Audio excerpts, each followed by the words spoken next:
Good morning, everyone. We are on day 17 already. Are you ready? Should we see what day 17 brings?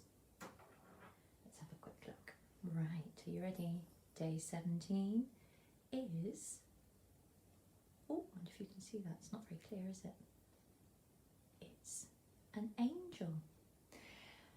Now, do you remember yesterday I was telling you that Zerubbabel had gone back to the temple and rebuilt it, the temple that King Solomon had built to the design of King David. And he'd rebuilt it, and they were just waiting now for God to come back, for him to return.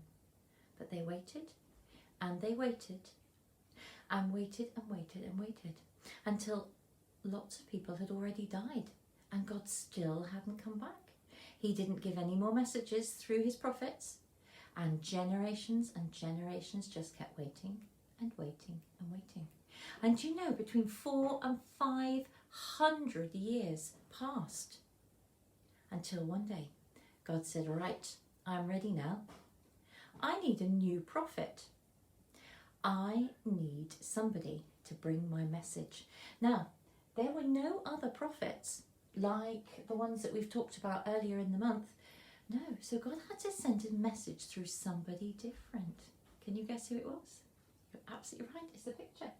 It was an angel. God sent Angel Gabriel to a couple, well, to the man first.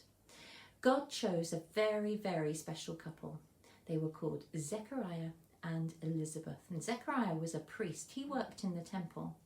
And Elizabeth was a lovely lady who listened to God, but she was very sad because she hadn't had any children at all, and she wanted children, and they both wanted a family.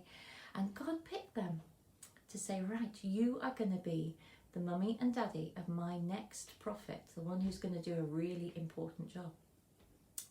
God sent Angel Gabriel to Zechariah while he was at work. He was just in the temple, and it was his turn to be in a special room. And suddenly the room was full of light.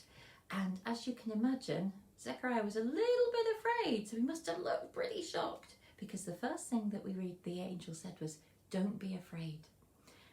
I've got some good news for you. You have been chosen by God to be the father of his next prophet. Elizabeth will become pregnant and you will have a baby, and you'll name him John. And he has a very important job to do. Well, Zechariah was a little bit, what?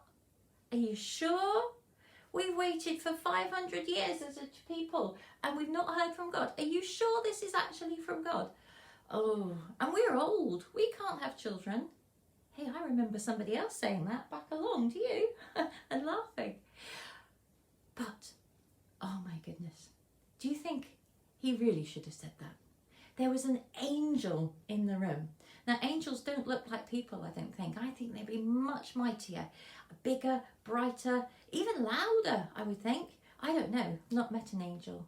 But I think if I was talking to somebody like that, I probably, well, I don't know, I might have done, because I'm human like Zechariah. And I wonder if sometimes we do miss the messages that God gives us because we think with our heads rather than our hearts and listen with our ears. But Zechariah was able to believe finally, and he ran home to tell Elizabeth, and he wrote it all down, and Elizabeth was able to read it. And I think we're going to find out some really exciting things over the next few days. Have a great day, and I'll see you tomorrow on day 18. Take care.